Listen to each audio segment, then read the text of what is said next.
3 guns hit the floor at the same time, not from a fight, but from 6 words spoken by a 74-year-old man in a cardigan.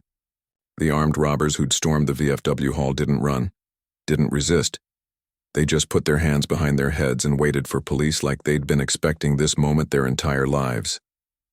Before we reveal what those 6 words were, don't forget to subscribe and tell us which country and city you're watching from.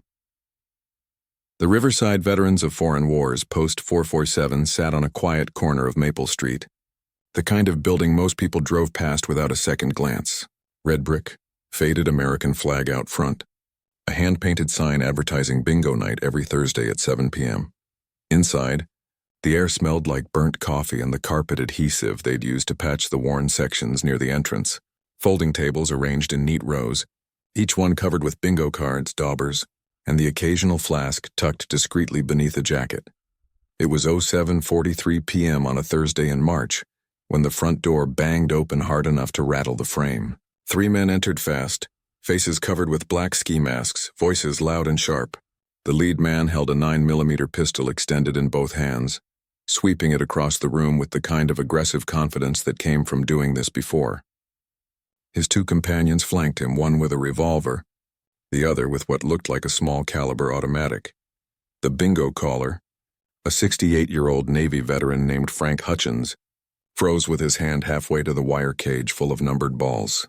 73 people in the room, most of them between 65 and 85 years old, most of them veterans from Vietnam, Korea, a handful from Desert Storm. The lead gunman shouted for everyone to put their hands on the tables. Keep them flat. Don't move. Don't be a hero. This was just about money, he said. The charity raffle cash box, the bar register, the donation jar by the door. Nobody needed to get hurt if everyone stayed calm and did what they were told. The man in the corner of the room, table 7, 3 rows from the back, didn't put his hands on the table. He sat perfectly still, watching. His name was Thomas Mercer, though most people at the VFW just called him Tom. 74 years old, average height, thin in the way men get when age strips away everything but the essential structure. He wore a gray cardigan over a white button-down shirt, reading glasses hanging from a cord around his neck. His bingo card sat untouched in front of him, no dauber marks, like he'd never planned to play seriously in the first place. He came every Thursday, sat at table 7, drank 1 cup of black coffee, spoke to almost no one. People knew his face but not his story. That was how he preferred it. The second gunman moved down the center aisle, pointing his revolver at faces, shouting at an elderly woman who'd started crying. The third man headed toward the bar area where Frank stood frozen. The lead man stayed near the door, controlling the room with sweeps of his pistol and a voice that carried authority born from repetition. This wasn't their first robbery. They moved with coordination, divided tasks, kept angles covered. The problem was they'd chosen the wrong room. One of the veterans at table 3, a 72-year-old former Marine named Ed Kowalski, shifted his weight slightly, subtle, barely noticeable. But 4 other veterans in the room caught it, the kind of movement men made when they were calculating distances and response times. The gunmen didn't see it. They were focused on the elderly crowd, on the compliance, on the fear they thought they were generating. What they didn't understand was that fear looked different on men who'd already faced worse. Tom Mercer still hadn't moved. He watched the lead gunman with the same expression he'd had while daubing bingo numbers, neutral, patient, mildly interested. His hands rested loosely on the table. No tension in his shoulders. No rapid breathing, just observation. The lead gunman reached the bar, grabbed the cash register, started pulling bills. His voice carried across the room, telling everyone this would be over in 2 minutes if nobody did anything stupid. That's when Tom stood up. Not fast, not aggressive. He simply rose from his chair with the slow deliberation of a man who'd been sitting too long and needed to stretch. Every eye in the room shifted to him. The lead gunman spun, pistol tracking toward the movement. Tom didn't raise his hands. Didn't flinch. He looked directly at the lead gunman's face, or where his face would be behind the mask, and spoke 6 words. His voice wasn't loud, wasn't threatening, just clear and factual, the tone of someone stating an obvious truth. I know who your fathers are. The effect was immediate and total. The lead gunman's pistol wavered. His breath caught audible even from across the room. The second gunman, the one with the revolver near the crying woman, went completely still. The third man at the bar actually took a step backward. For 3 seconds, nobody moved. Then the lead gunman's pistol lowered. Not dropped, not thrown. Lowered with control, like he was following an order. He placed it carefully on the nearest table. His 2 companions did the same. Weapons set down with hands that shook just slightly. All 3 men put their hands behind their heads, fingers interlaced, and dropped to their knees on the worn VFW carpet. Tom Mercer stood there, hands still at his sides, expression unchanged. Around him, other veterans rose slowly from their chairs. Ed Kowalski from Table 3, Raymond Torres from Table 9, Phil Sanderson from up near the bingo cage. They formed a loose perimeter around the kneeling men, not aggressive, not touching weapons, just present. A wall of old men in cardigans and windbreakers and VFW caps, standing watch. Frank Hutchins, hands shaking now that the adrenaline hit him, grabbed the phone behind the bar and dialed 911. The dispatcher answered, and Frank tried to explain the situation, but his words came out jumbled. Robbery. Guns, but they surrendered. Nobody hurt. 3 men on the floor. The dispatcher asked if the suspects were still armed.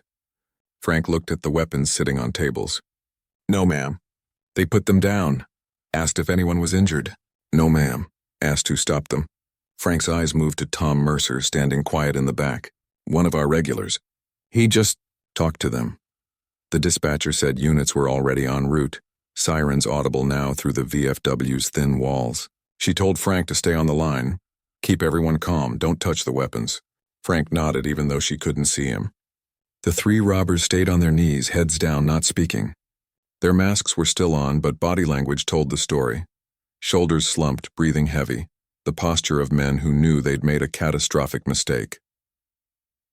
Riverside police arrived 4 minutes later. 2 patrol cars, lights flashing, officers entering with weapons drawn and commands to show hands. They found a room full of elderly veterans standing calmly around 3 kneeling suspects who were more cooperative than any criminals the officers had encountered in recent memory. The robbers offered no resistance. Answered every command immediately. Hands out, turn around, lay flat, don't move.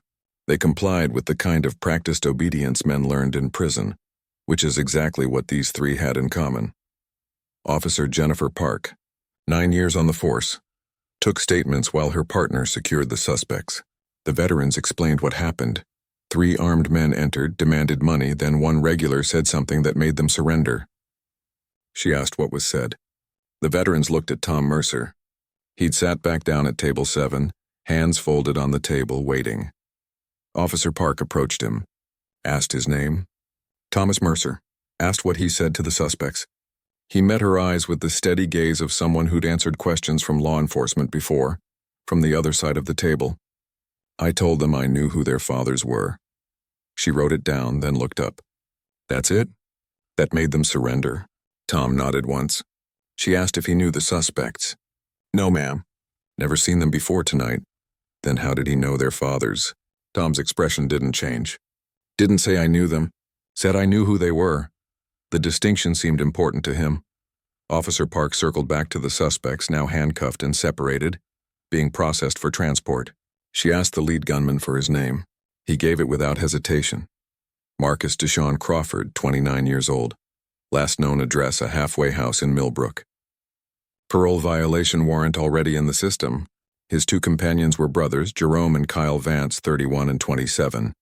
Both with sheets showing armed robbery, assault, drug possession. All 3 had done time. She asked Marcus why he surrendered. He looked at her, then passed her toward where Tom sat. That man in the cardigan. He said he knew our fathers. Officer Park waited for more. Marcus swallowed hard. My father used to tell me stories. About the MP who put him away. The investigator who never lost a case, never dropped charges, never cut deals. My father did 12 years in Leavenworth because of him. Said the man was like a ghost. Polite, calm, never raised his voice. Just knew everything, saw everything, and when he testified, juries believed every word. Park felt something cold settle in her stomach. What was your father's name? Darnell Crawford. Did 12 years for assaulting a superior officer and theft of military property at Fort Hood, 1998. She turned to the Vance brothers. Your father? Jerome, the older one, nodded slowly. Raymond Vance, 10 years Leavenworth for aggravated assault on an MP and attempted escape. 2001. Same investigator. Officer Park walked back to Tom Mercer. He hadn't moved. She sat down across from him at table 7, radio crackling on her shoulder. "Mr. Mercer, were you military police?" Tom's eyes met hers, calm and clear. "Yes, ma'am. 32 years. Retired 2009. She asked if he'd investigated cases at Fort Hood and other installations. "That was my job." Asked if he'd investigated Darnell Crawford and Raymond Vance. Tom's expression remained neutral. "If they said I did, then I did. I handled a lot of cases." Park radioed dispatch, requested a full background check on Thomas Mercer. While she waited, she asked him how he recognized the connection. Didn't recognize them. Couldn't see their faces. But when they came in, the way they moved, that's learned behavior. Prison movements. And when I stood up, the lead man's stance shifted. Defensive posture from someone who'd been taught to respect authority, even when he's trying to break the law. That's usually second generation.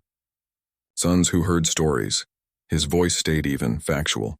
"So I made an educated guess." The radio crackled. Dispatch came back with Tom's military record.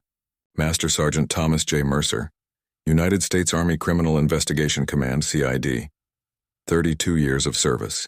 Assigned to major installations including Fort Hood, Fort Bragg, Fort Benning. Service record showed 847 cases investigated. 731 resulting in convictions. Specialized in serious felonies. Assault, theft, fraud, sexual assault cases, even 2 homicides. Never had a case overturned on appeal. Received the Legion of Merit upon retirement. Officer Park looked at the elderly man in the cardigan with new understanding. The dispatcher's voice continued reading commendations. Subject received multiple awards for investigative excellence. Known in military law enforcement circles as the Leavenworth Pipeline, due to conviction rate on serious cases. Tom winced slightly at the nickname. "I didn't choose that designation." Park asked why he never mentioned his background to anyone at the VFW. He gestured around the room at the other veterans, now being interviewed by additional officers who'd arrived. "Everyone here served. Everyone here has a story. Mine isn't more important than theirs. I came to play bingo and drink coffee. Not talk about work I did 30 years ago. But what Tom didn't say, what the police would piece together over the next several hours as they processed the crime scene and interviewed the suspects, was that his reputation had survived. In a very specific community, prisons talk. Inmates share stories, and certain names become legends. The kind of warnings fathers pass to sons with the weight of hard-earned experience. Thomas Mercer was one of those names. In military prisons and federal facilities where former service members served time, his cases were studied like cautionary tales. The MP who built airtight cases, the investigator who found evidence nobody else could find, the man who sat across interrogation tables and waited with infinite patience until suspects talked themselves into confessions. He never threatened, never made promises he couldn't keep. Just presented facts, timeline, evidence, and let the weight of truth do the work. Darnell Crawford, Marcus's father, had been one of those confessions. He'd assaulted a staff sergeant over a dispute about duty assignments, then stolen equipment to sell off base. Tom had investigated, interviewed 37 witnesses, found the hidden equipment in a storage unit rented under a false name, and testified at the court-martial with documentation so thorough, the defense attorney advised his client to accept the plea deal. Darnell refused, went to trial, got 12 years. He'd told his son about the investigator, not with hatred, but with a kind of grudging respect. "If that man shows up, you're done. He doesn't make mistakes. He doesn't forget details. And when he walks into that courtroom, you might as well start counting your days." Raymond Vance, father of Jerome and Kyle, had a similar story. He'd attacked an MP during a traffic stop on base, broke the man's jaw, then tried to flee the installation. Tom had tracked him through security footage, phone records, and witness statements. Built a case that took 4 months and resulted in a conviction the defense couldn't challenge. Raymond had written letters to his sons from Leavenworth, warning them about the investigator who'd put him there. "Polite as Sunday service, but he'll bury you with facts. Every conversation is evidence. Every moment he's watching you, he's building the case." Both Darnell and Raymond had served their time, been released, tried to rebuild their lives. Both had passed those stories to their sons, not as excuses but as warnings. Stay out of trouble. Don't end up like me. Because if you do something serious enough, men like that investigator will find you. And when they testify, nobody argues. The jury sees a decorated veteran with 3 decades of service, speaking calmly about evidence. And the verdict is already decided. Their sons hadn't listened. Marcus Crawford had 2 prior robbery convictions, both resulting in guilty pleas when prosecutors showed him the evidence stacks that would guarantee conviction. Jerome and Kyle Vance had similar records. They'd formed a crew 2 years ago, targeted what they thought were easy scores: small businesses, community centers, places with elderly occupants and minimal security. They'd done their tactical research, but not their historical research. They didn't know Riverside VFW Post 447 was where some of the region's most decorated veterans gathered every Thursday. And they definitely didn't know Thomas Mercer drank coffee at table 7. When Tom stood up and spoke those 6 words, something had clicked in Marcus's brain. The voice, the calm, the absolute certainty, it matched his father's descriptions perfectly. And even though he couldn't see Tom's face clearly from that distance, even though he had no logical reason to believe this elderly man in a cardigan was the same investigator from 30 years ago, some instinct deeper than thought had told him it was true. His father's voice echoed in his memory. You'll know him if you ever meet him. Not because he looks scary or acts tough. Because he'll look at you like he already knows your whole story. Like he's just waiting for you to confirm what he already figured out. Jerome Vance, who'd been about to grab cash from the donation jar, had frozen for the same reason. His father's letters had described the investigator's voice. Never loud, never angry, just factual. Like he was reading a grocery list while ending your life. Kyle had simply followed his brother's lead. When Jerome lowered his weapon, Kyle did the same without question. By 8:15 p.m., all 3 suspects were in custody, transported to county lockup. Their weapons had been tagged as evidence, fingerprints lifted, statements recorded. Officer Park's report would note the unusual circumstances of the surrender and recommend follow-up. Investigation into the suspect's family. Histories to understand the psychological mechanism that had stopped an armed robbery without a single punch thrown. Tom Mercer gave his statement, answered every question with the precision of someone who'd written thousands of reports in his career, and then asked if he was free to go. Officer Park said yes, thanked him, told him the department might need follow-up testimony if the case went to trial. Tom nodded. I'll be at table 7 next Thursday if you need me. As the police finished processing the scene, the veterans of VFW Post 447 started putting their haul back together. Folding tables adjusted, bingo cards collected, coffee pot refilled. Ed Kowalski approached Tom, who was putting on his jacket, preparing to leave. Tom, that was something else. You mind if I ask? How'd you know their fathers? Tom zipped his jacket slowly, considering his words. I didn't know them personally. Just knew the type. Prison movements, the way they responded to authority. And I took a chance that if they had that training, maybe they'd heard stories from someone who'd been through the system. Ed studied him. That's one hell of a guess. Tom's expression softened slightly, the closest thing to a smile most people ever saw from him. 32 years investigating crimes teaches you to read people. Sometimes you see patterns, he paused, and sometimes you get lucky. But it wasn't just luck, and Ed knew it. Every veteran in that room knew it. They'd seen the way Tom stood up, the absolute confidence in his posture, the tactical assessment in his eyes before he moved. That was decades of training and experience, condensed into 6 words that carried the weight of institutional memory. Raymond Torres, the former Army Ranger at Table 9, walked over. Tom, I've been coming here 3 years. Never knew you were CID. Why didn't you ever say anything? Tom adjusted his reading glasses on their cord. Because it doesn't matter anymore. I did my job, did it well, and moved on. Everyone here has a service record. Mine's not special. But that wasn't entirely true. What Tom had done, building cases that held up through appeals, testifying in trials that sent soldiers to Leavenworth, maintaining a conviction rate that became legendary, that was special.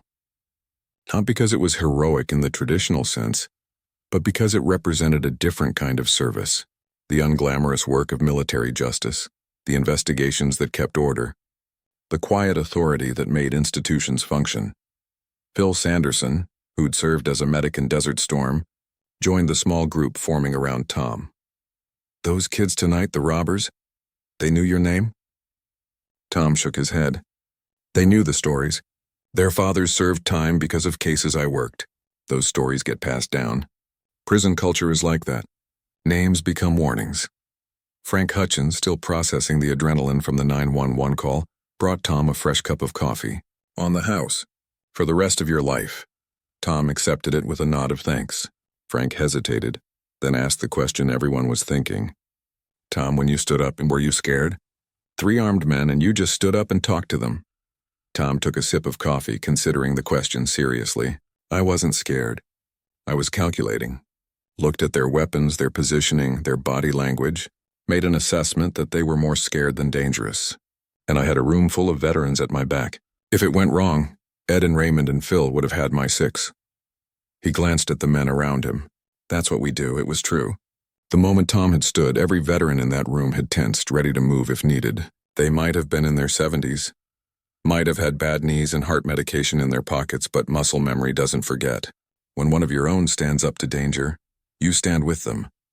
Officer Park finished her paperwork and approached Tom one more time before leaving. "Mr. Mercer, the DA will probably want to meet with you. This case is going to be complicated. 3 armed robberies with no shots fired, suspects who surrendered based on a verbal statement. They'll want to understand the psychology." Tom met her eyes. "Tell the DA I'll cooperate fully. But the psychology isn't complicated. Those young men heard stories about consequences. When they recognized those consequences were real, they made a choice. Better choice than their fathers made." He paused. "Maybe they're smarter than their fathers. Maybe they'll use this as a wake-up call." Park doubted it, but she appreciated the sentiment. In her experience, career criminals rarely change trajectory after arrest. But there was something in Tom's voice. Not optimism exactly, but a kind of professional hope. Like he'd seen enough cases to know that people sometimes surprised you. As the police finally cleared out and the VFW hall returned to something approaching normal, Tom finished his coffee and headed for the door. Ed Kowalski called after him.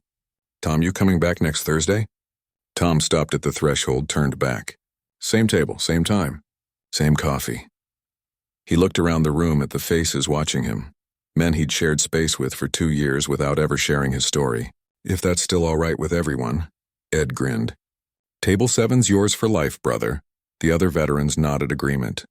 There was a new understanding in the room now, a recognition of something that had always been there but never acknowledged. Tom wasn't just a regular at Table 7, he was one of them. Different uniform, different service, but the same fundamental commitment. 32 years maintaining order, upholding standards, ensuring justice. That was service as real as any combat deployment. Tom drove home to his small apartment 3 miles from the VFW. 1 bedroom, minimal furniture, walls decorated with exactly 3 items. His retirement certificate from CID, a photograph of his graduation from MP school in 1977, and a shadow box containing his Legion of Merit, his CID badge, and the unit coins he'd collected over 3 decades. No family photos, never married, no children. The job had been his life, and when the job ended, he'd needed to find a new routine. Thursday nights at VFW Post 447 had become that routine. Bingo cards he never seriously played. Coffee that tasted like it was brewed in 1985. Conversation he rarely participated in, but presence. Being around men who understood service, even if they didn't know the specifics of his. That had been enough. He made himself a simple dinner. Canned soup, crackers, glass of water, and sat down at his small kitchen table. Thought about the robbery, about Marcus Crawford's face behind that mask, about the moment when recognition had dawned. The young man's father, Darnell, had been one of Tom's more difficult cases. Smart, careful, almost got away with it. But Tom had been more patient, more thorough. Always was. That was the secret to his success rate. Not brilliance, not intimidation, just absolute unwillingness to quit before finding every piece of evidence. His phone rang at 09:47 p.m., unknown number. He answered. Mercer, a voice he didn't immediately recognize. Master Sergeant Mercer? This is Colonel Patricia Valdez, Provost Marshal at Fort Bragg. I hope it's not too late to call. Tom sat up slightly straighter. Rank habits. No, ma'am. How can I help you? Valdez explained that she'd heard about the incident in Riverside through law enforcement channels. News traveled fast in the military justice community. She wanted to know if he'd consider coming to Fort Bragg to speak to their CID training class about case investigation and suspect psychology. Tom hadn't been back to an installation in 6 years, hadn't spoken to a training class in longer, but something in the colonel's voice reminded him of why he'd done the work in the first place. "When would you need me?" They arranged a date 3 weeks out. Valdez thanked him, said his reputation still carried weight in the community, said young investigators could learn from his methods. After they hung up, Tom sat in the quiet of his apartment looking at the shadow box on the wall. 32 years of service had built something he didn't fully understand until tonight. Not just a conviction record, not just a nickname in prison culture, but a standard, an expectation that justice in military communities would be thorough, fair, and uncompromising, that investigations would be conducted with integrity, that testimony would be truthful, that the system, for all its flaws, would work because people like Tom made it work. The next Thursday, Tom arrived at VFW Post 447 at 07:15 p.m. as usual. Sat at table 7, ordered his black coffee, but when bingo started at 07:30 p.m., something was different. Frank Hutchins, calling the numbers, paused before the first ball. "Before we start tonight, I want to recognize someone. Tom Mercer, would you stand up?" Tom's instinct was to refuse, but Ed Kowalski was already standing, starting to clap. Then Raymond Torres. Then Phil Sanderson. Within seconds, every veteran in the hall was on their feet, applause filling the small room. Tom stood reluctantly, uncomfortable with the attention, but meeting their eyes. These were his brothers. Different branches, different eras, different specialties, but the same oath. The same commitment. Frank's voice carried over the applause. Tom served 32 years in Army CID. Last week, he stopped an armed robbery in this room without a shot fired. That's the kind of veteran we're honored to have with us. More applause. Tom nodded acknowledgement, then sat back down, hoping that was the end of it. It mostly was. Bingo resumed.